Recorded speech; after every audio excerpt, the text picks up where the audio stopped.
Oke, berikutnya kita akan bahas mengenai usaha dan energi.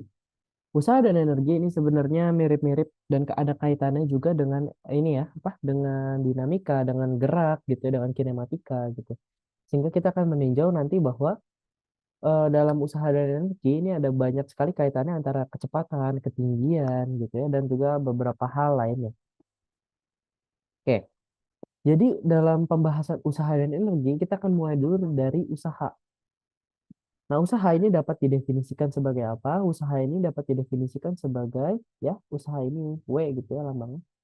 Sebagai gaya yang dikalikan dengan perpindahannya. Ingat, S ini adalah perpindahan bukan jarak. Jadi, katakanlah ada sebuah balok, dia digeser ke kanan sebesar 20 Newton, sejauh gitu ya, sejauh 5 meter, hingga pada akhirnya balok ini akan sampai di sini gitu.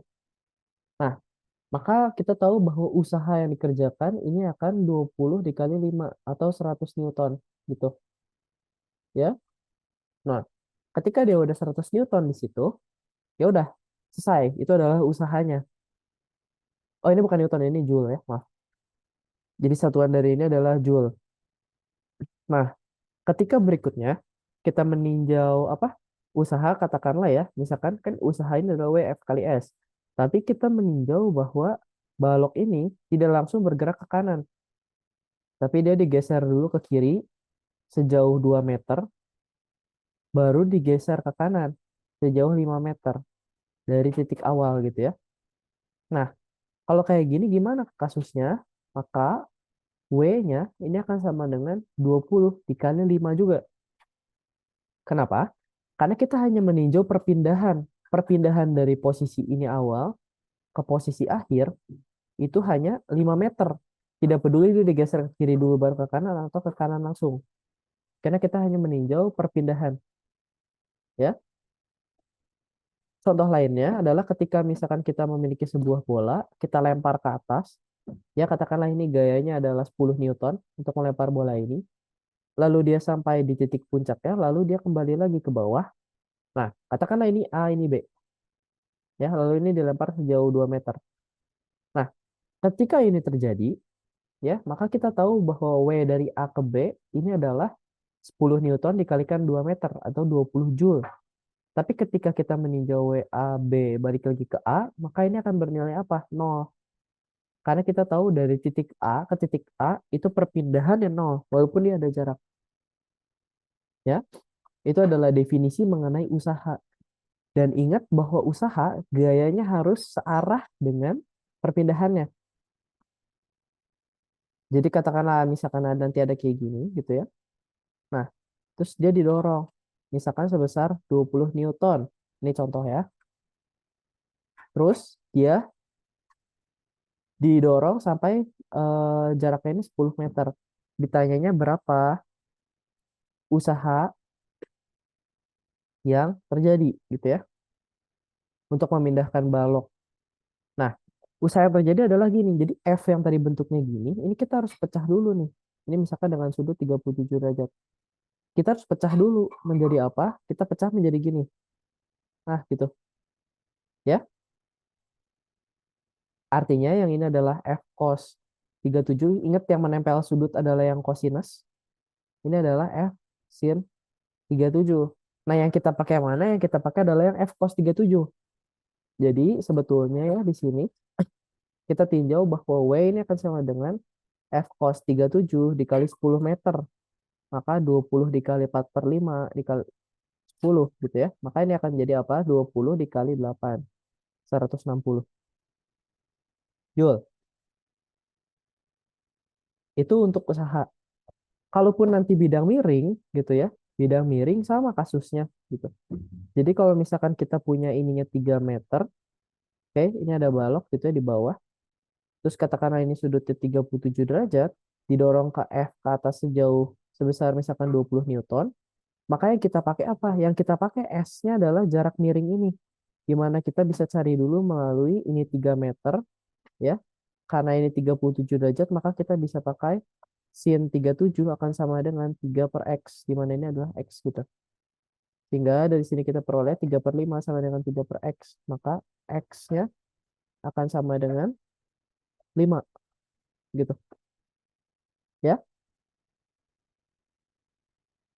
oke, itu untuk usaha. Nah, bagaimana dengan energi? Energi ini sebetulnya lebih mudah, gitu ya. Energi ini biasanya dalam SMA ini yang akan kita bahas akan berfokus pada energi mekanik. Nah, energi mekanik terbagi menjadi dua. Komponennya adalah energi kinetik dan energi potensial. Sehingga energi mekanik dapat dirumuskan sebagai energi kinetik ditambah energi potensial dari sebuah benda. Gitu. Ya.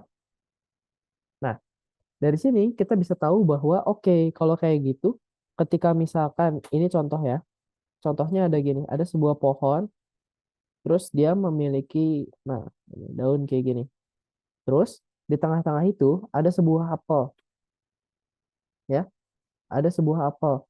Jarak apel ke tanah ini adalah 10 meter, ya.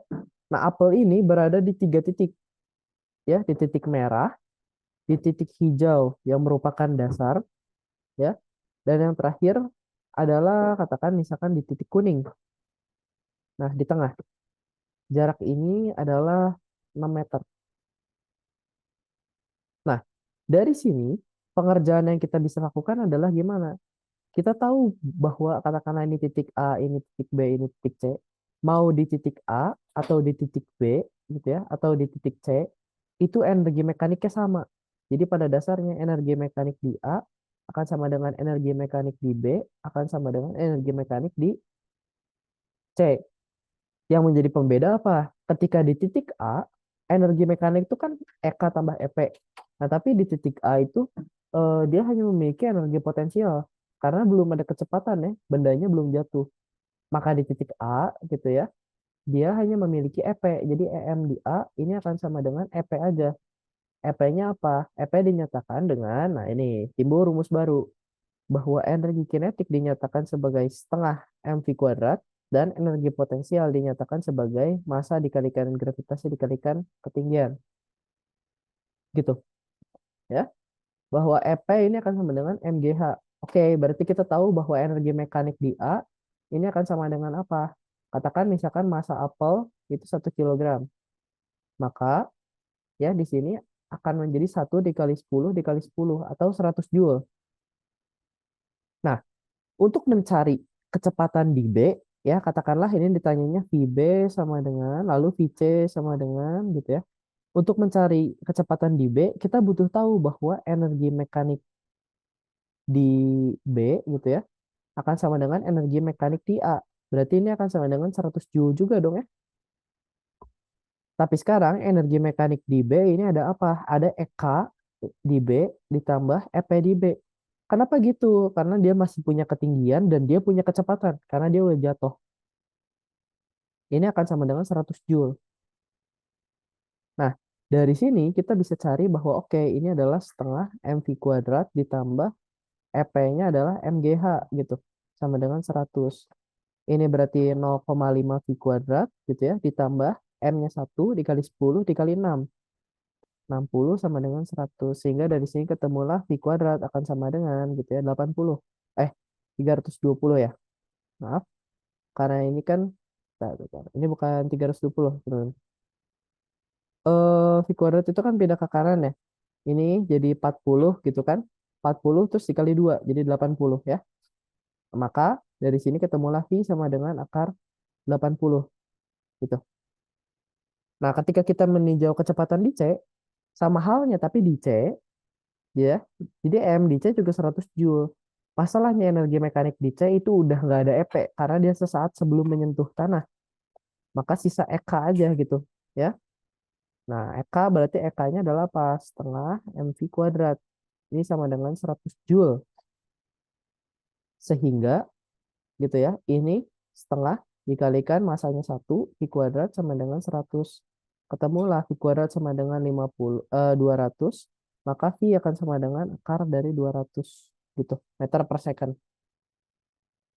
Ya, itu untuk contoh soal satu.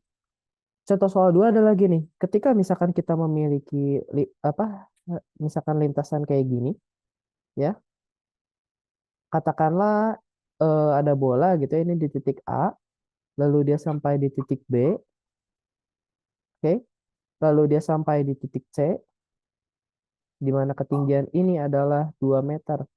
Lalu ketinggian dinding ini adalah 4 meter, gitu ya. Nah, maka pertanyaannya adalah tentukan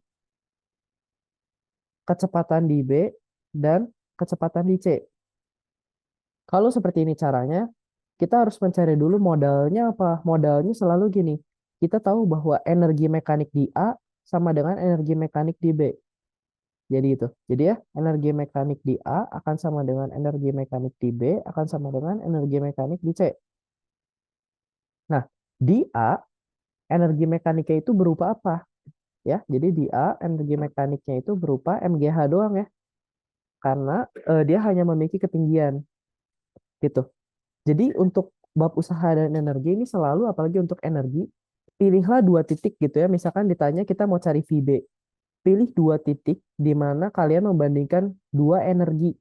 Energi yang pertama adalah cari yang semuanya diketahui. Dalam hal ini kan A. A diketahui dong ya, karena dia hanya MGH. H-nya kita tahu. Ini katakanlah 1 kilo. Nah, yang B-nya ini ya, kita pasang energi di B.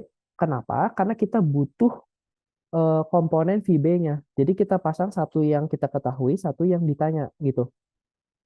Nah, maka energi mekanik di A ini akan sama dengan MGH ya. Maka kita tahu bahwa energi mekanik di A ini akan sama dengan apa? 1 dikali 10 dikali 4, 40 Joule ya. Nah, kita ketemu energi mekanik di A 40 Joule, maka energi mekanik di B juga akan 40 Joule. Karena energi mekanik itu kekal ya menurut hukum kekekalan energi. Nah, ya udah. Sekarang kita tinjau di B ini udah nggak ada ketinggian lagi, berarti sisa setengah M I kuadrat gitu, sama dengan 40. Ya, maka VB kuadrat akan sama dengan 80, VB-nya akan sama dengan akar 80. Sekarang kita tinjau di C. Di C, energi mekanik di C juga 40 Joule. Tapi sekarang dia ada energi kinetik ya, dan ada, nah, energi potensial. Energi kinetiknya ya kita masukin setengah dikali 1 dikali VC kuadrat. Ditambah M-nya tadi 1 dikali 10, 10 dikali 2, 20. Ini ya.